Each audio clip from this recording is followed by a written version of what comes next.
she's done for sleep and many other things. But if I'm remembering correctly, because it's been a few years, it's about this, like the different pillars of a stool and how we think about money and we think about power. So those are sort of two key pillars or stool legs. But if we don't have that third leg, that was really what Arianna Huffington's work is all about, then we fall over. And I think that that third leg actually has 4 parts. There's wellness in there, there's wisdom, but there's giving. And what I loved about how she wrote and she spoke about that particular pillar is it doesn't mean that you have to necessarily build a building for somebody somewhere, which, by the way, would be great.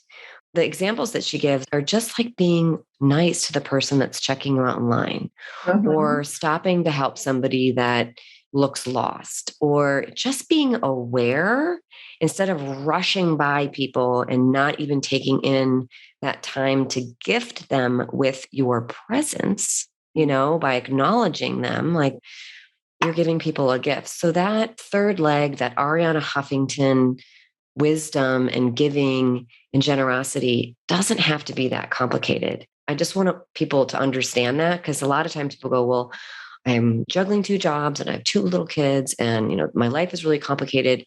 So that's great, and gold stars, like really, like we've all been there and it's really, really hard. I'm not suggesting anyone put anything else on their plate that's already full, but finding ways where we can fit things in spot that's actually they don't take up room. They actually create more space because you took that moment to give presents to somebody that you passed by and you exchanged a smile. Like that just creates more space and expansion in your day as opposed to taking away from it. Well, and even with all the philanthropists in different levels, right, that I've worked with in my career, you are exactly correct. Giving does not have to be grandiose. What it needs to be is connected.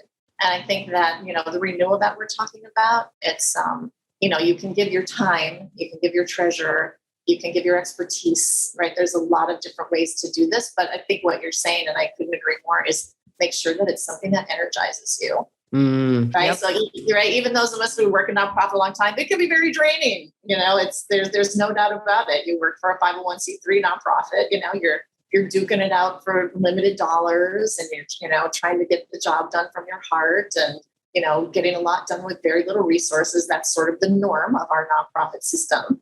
But at the same time, I have teams. I have a team right now that is absolutely dedicated to the work that we do.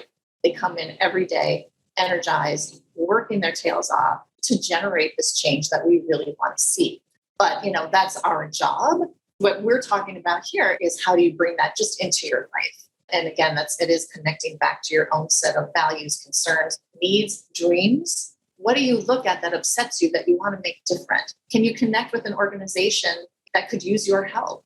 Somebody that's really innovative and moving the needle.